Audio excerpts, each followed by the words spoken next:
Once you made a mistake of. The moment of death is a tremendous possibility for someone to intervene. I could help you die well, but I could help you to live well too. It is better you live well, not just aim towards dying well.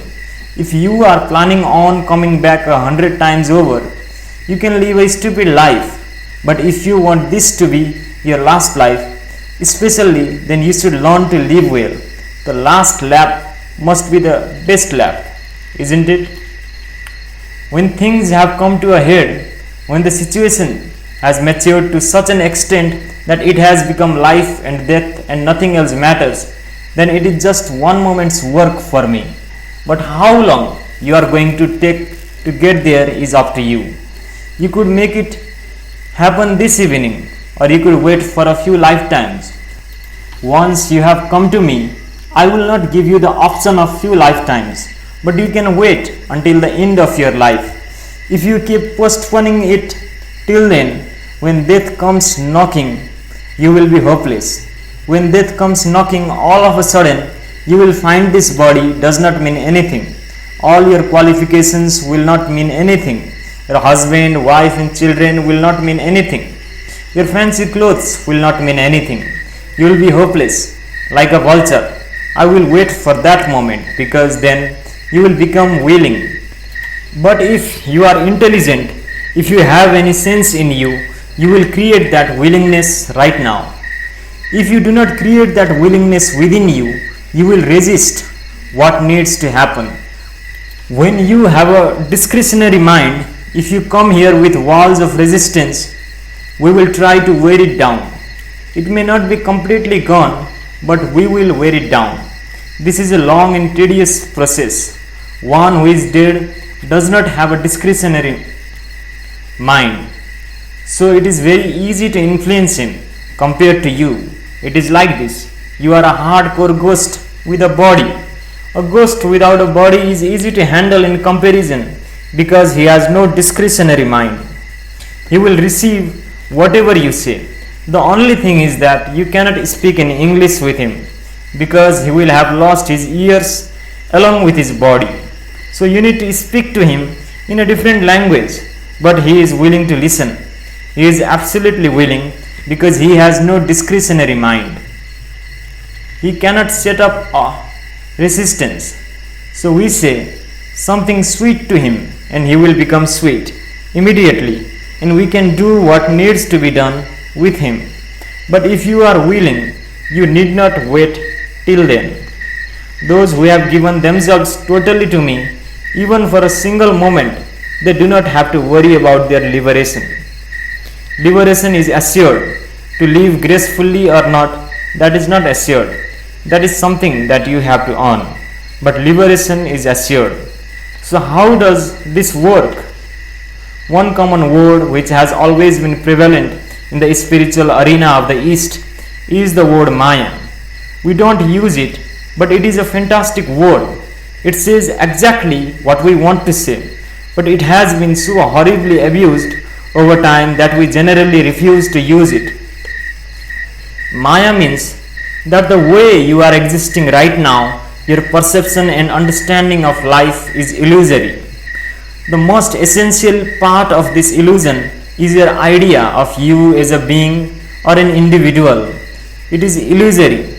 Now if I asked you, are you connected to the earth? You say yes. It is not true. It is true, but not true in your experience.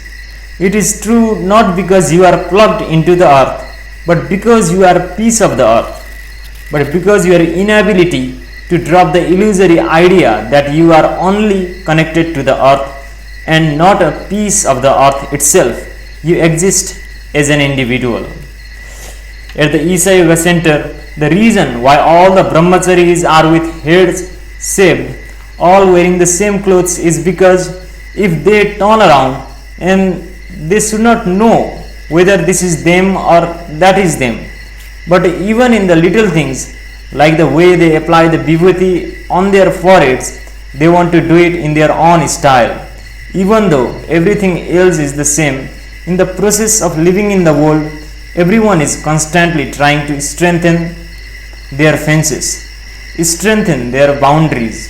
Brahmacharya means you are on the path of the divine. What is the way of the divine? The way of the divine is that there is no individuality. It is a universal process. So if you sit here even for a moment without strengthening your boundaries, it would be fantastic. You cannot do that with a tree, but you could easily do that with me for various reasons. Nothing is wrong with a tree, but because neither the tree nor you are conscious, and two unconscious entities cannot come together, they will always remain two separate bubbles of their own, even though the atmospheric transfer between the two is happening. So this illusion that you are a separate entity is a big problem. The idea of sitting with a guru is that you sit without boundaries. If you simply sit, it will happen. So I said, if you sit with me for even one moment, if you can be with me totally, then it is done. It could have happened in the form of an initiation, or it could have just happened because of a look. It can happen even when they have never seen me, but they just heard about me. There are many people like that. They have not even seen me physically. By just seeing a picture, they opened up. Any number of people have experienced this. The whole process of being with something means just this, that you did not fix your boundaries for a moment. If you can do it for a day, that you did not fix any boundaries, you are simply here. We will worship you because that which does not have boundaries is divine. So, not a whole day. If you have experienced this state without boundaries for even one moment, there will be no more rebirth for you. I avoid saying certain things because I am afraid that you may turn lazy tomorrow morning. But if you have for one moment, not for hours and days, just for one moment, if you have really been with me, this is your last life. But with this assurance, I don't want you to turn lazy. Your last life should also be the most wonderful one. We can make this life the last one for you, but we cannot make this the most wonderful one. That only you have to do. For that, you must do sadhana. You must promise me that. Once we were trekking to Mount Kailas. During the day we were trekking, and in the evening there were satsangs. This was a small group of people, so the atmosphere was quite informal, and we were talking about many things, life, the afterlife, alien life, and all that. So an American meditator asked, Sadhguru, it has been great for us to be your disciples. How does it feel for you to be our guru? Only an American can ask this. I said, see, it is fantastic to be a yogi.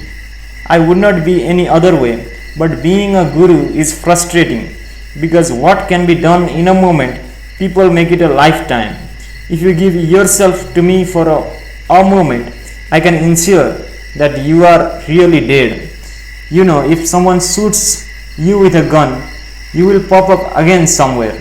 But if you give me permission, I will shoot you in such a way that you can never pop up in another womb again. Just one moment, not lifetimes. Once you made the mistake of sitting with me, in some ways, you are already fixed. Unless you really want to fall off and want to really go against it within yourself, otherwise, in many ways, you are sorted. I don't want to interfere with your life, but your death, I usually hold it in my hands.